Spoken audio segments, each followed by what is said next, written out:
आज के इस चेतना कार्यक्रम के अंदर पधारी हुई माताएं बहनों, सम्मानित मंच, विभिन्न संगठनों के मेरे संघर्षशील साथियों, बहुत सारी बातें जो है यहाँ पर संघर्ष को लेकर के हुई, जन घोषणा पत्र को लेकर के हुई। मैं उन्हीं बातों को दोहराना नहीं चाहूंगा। उन्हीं बातों को रिलेट करते हुए आज के संदर्भ में जो जरूरत है ताकि हमारी मांगे पूरी हो।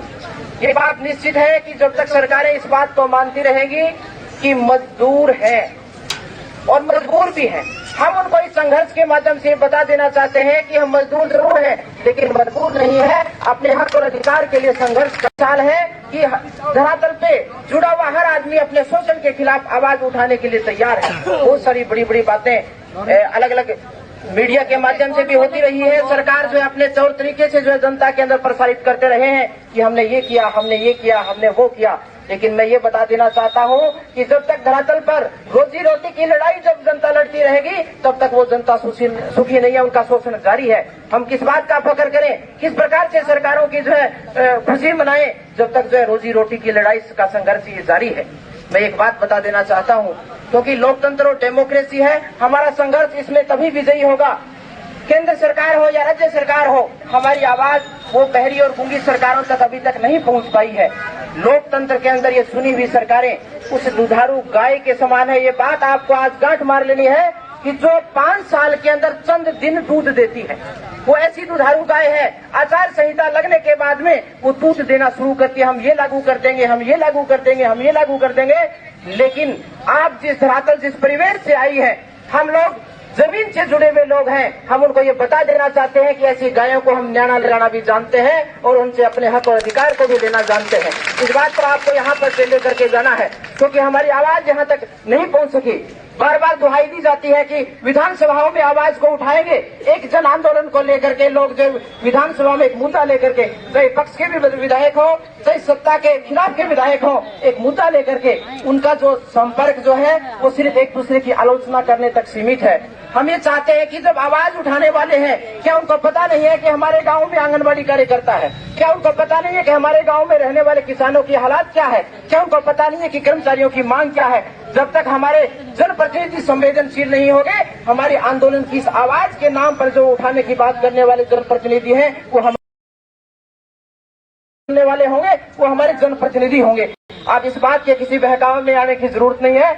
आज जरूरत है तो हमें अपने संघर्ष को खुद से करने की आवश्यकता है। लोकतंत्र के बारे में कहा जाता है, आज क्या माहौल बना दिया गया है लोकतंत्र के, जो सिर गिराने की जो बात है, उसी बात को कहते हुए मैं अपनी बात को विराम देना चाहूंगा कि एक गांव के अंदर एक चोर आया। वो लोकतंत्र की कहानी मैं आपको बता रहा हूँ, ये बात यहाँ से आपको समझ करके जानी है। गाँव में चोर आया, उसने कब्र को उखाड़ा, मुर्दे का कफन चुराया, कब्र को ढका और कफन चुरा के भाग गया। गांव में चर्चा बनी, जैसे हमारे यहाँ आज अक्सर होती है, कौन बढ़िया, कौन अच्छा, कौन बुरा।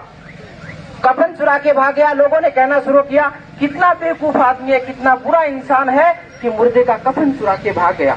उसके बाद में एक दूसरा चोर आया, वो चोर चला पकड़ा गया। दूसरा चोर आया, उसने दूसरी लाश को, मुर्दे को कब्र से खोदा और कफन चुराया, लाश को खुला ही छोड़ दिया, कब्र को ढका नहीं और चला गया। लोगों ने कहना शुरू कर दिया कि पहले ढकता था।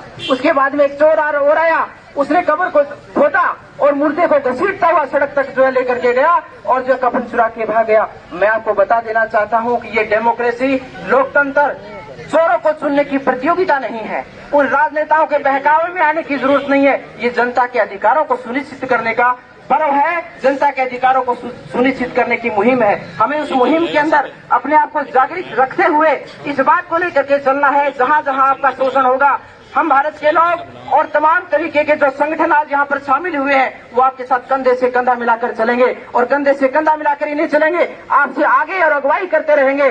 जब तक जिन जिन लोगों का संघर्ष होगा हम उनमें साथ रहेंगे। आंगनबाड़ी के सवाल क्या सिर्फ आंगनबाड़ियों का है? क्या किसानों का सवाल सिर्फ किसानों का है? क्या मजदूरों का सवाल सिर्फ मजदूरों का है? ये लोकतंत्र के अंदर जो लोगों की नीति है, ये बांटने की जो मुहिम चलाई जा रही है, कभी पटवारियों के नाम पर, कभी अन्य लोक सेवकों के नाम पे हमें बांटा जा रहा है। ये आंदोलन तो आंगनबाड़ी का आपका क्या काम है? ये पटवारियों का आंदोलन आपका क्या काम है? ये किसानों का आंदोलन आप क्यों समर्थन कर रहे हैं? हम इसलिए समर्थन कर रहे हैं कि हमारे माँ, बहनें, भाई सब एकजुट होकर के, क्योंकि सभी की रोजी रोटी का मसला है, ये सभी के शोषण के खिलाफ लड़ाई का मसला है, ये सभी के हक और अधिकार का मसला है। जब तक हम अपने हक और अधिकार के लिए एकजुट नहीं होंगे, उन बांटने वाली ताकतों के खिलाफ नहीं होंगे, तब तक ये जो जीत मिलने वाली नहीं है। इसलिए सिर गिनाने की बजाय एक साथ संगठित होंगे, एक पूरा भाला बना करके उनके सामने उपस्थित होंगे। जो करना है कर लो। हम अपने हक और अधिकार की लड़ाई को, अपने हर संघर्ष, हर अंतिम सितम तक जो है इस लड़ाई को लड़ेंगे। और मैं एक बात याद आ गई कि सिर्फ हंगामा खड़ा करना मेरा मकसद नहीं है, सिर्फ हंगामा खड़ा करना मेरा मकसद नहीं है। ये सूरत बदलनी चाहिए, जो शोषण की तस्वीर है, जो लोकतंत्र के अंदर भी ये सूरत बदलनी चाहिए। सभी के हक और अधिकार की बात हो। मेरे सीने में ना सही, मेरे सीने में ना सही, तेरे सीने में सही, ये आग कहीं भी हो, लेकिन ये चेतना की आवाज, ये आग जलनी चाहिए, ये आग जलनी चाहिए। इन्हीं शब्दों के साथ आपका एक बार फिर बहुत बहुत धन्यवाद, शुक्रिया। इनकलाब जिंदाबाद।